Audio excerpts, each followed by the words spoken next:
Hey, this is Jim at FreeChartVideos.com. It is January 12th, a little after 4 o'clock, and we're looking at the S&P 500. I've got kind of a cold, so I may sneeze and sniffle and cough, but we'll see. We are going to be looking at the S&P 500, see how it behaved today, and see if we got it right yesterday. Remind you, this is brought to you by FreeChartVideos.com, using time-honored techniques to understand modern markets. I'll remind you also that this video is for educational purposes only and is not intended to be any form of investment advice. I can draw lines on charts, but you have to draw your own conclusions from your own due diligence and make investment decisions that are suitable for your financial situation. I'm not a licensed professional, just a guy that draws lines on charts.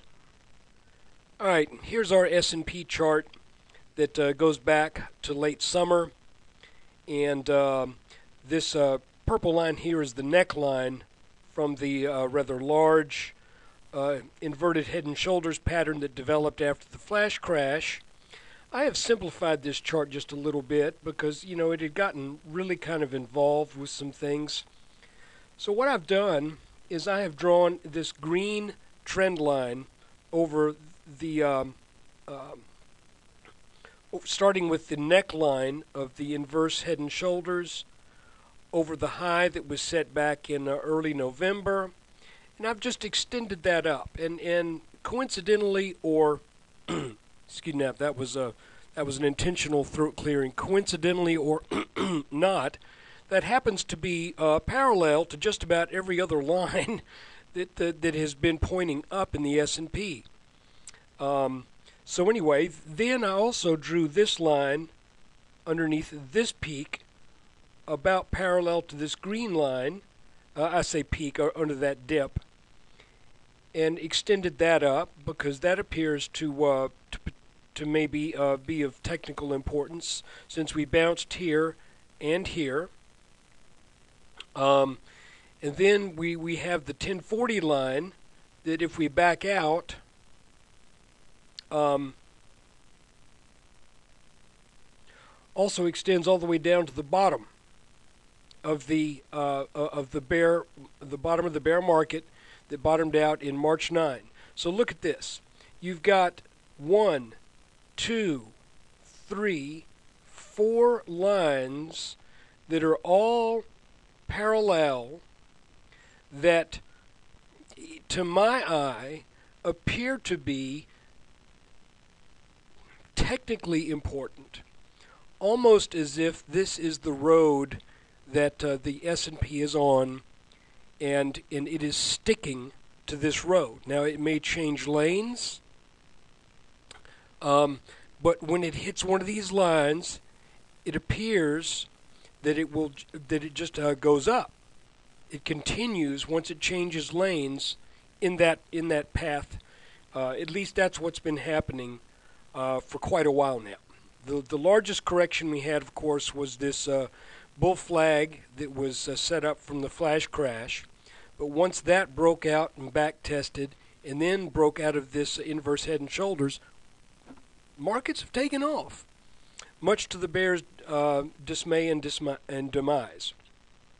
I want to share something with you that's kind of funny. I've been posting on the Yahoo message boards. For crying out loud, I don't know why. I really don't. But I have. And somebody said, I looked at your video last night on the S&P 500 and I disagree with it. And I have challenged this person to say, well, if you disagree, then specifically tell me what you disagree with, and specifically tell me what I got wrong. Now, I know one of these days I'm going to get something badly wrong, but and maybe it's because I hedge my bets a little bit with maybes and ifs and possibilities. But folks, here's the deal: when the market says something, you need to listen. If the market is keeping you in the dark, you don't need to be making something up. And when we were in this pattern, you know, when we were in around this area right here, there was no way to really know for sure what was going to happen. But we did establish these support and resistance lines, and then I mentioned yesterday, if we get above this line, look for a move to the low 1290s. And as you can see, we made a very nice move up over that line today. This you can call it a number of things. Call it a consolidation rectangle, or just look at this part of it and call it kind of an inverted head and shoulders. It's not really an inverted head and shoulders, but it does have that shape. So as we broke out today, I tell you, there's one thing that has not happened yet, and we did not have a pullback to the neckline, which is pretty typical of a breakout of any consolidation pattern or reversal. We did not have that. We did have it when we broke this this W, sort of a pattern right here. That broke out and then came back. And but today we broke out strongly, stayed strong all day, came down and actually took out this this green line.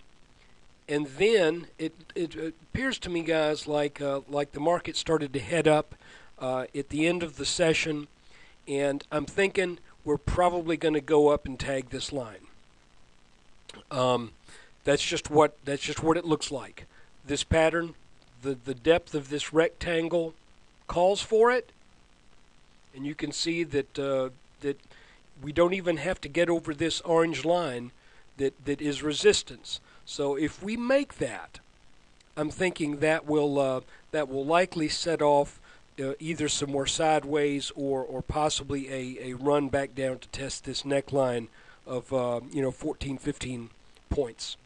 So anyway, just thought I'd share this with you, and my friend over on the Yahoo board, I mentioned in a message for you to come take a look at today's video, and if you did, thank you.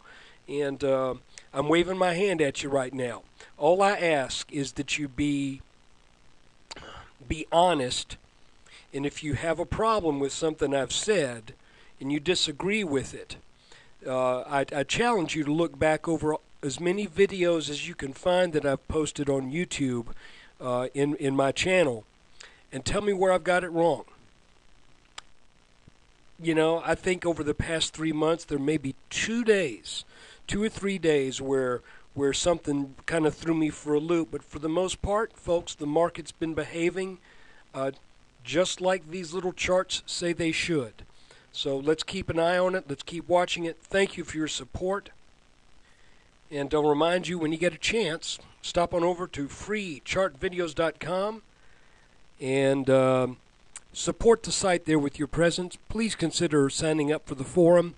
And also, your traffic is very important, and I need more traffic. So if you could share the site with your friends, that'd be great, because I don't want to change the name to expensivechartvideos.com. It doesn't have a very good sound to it. Take care.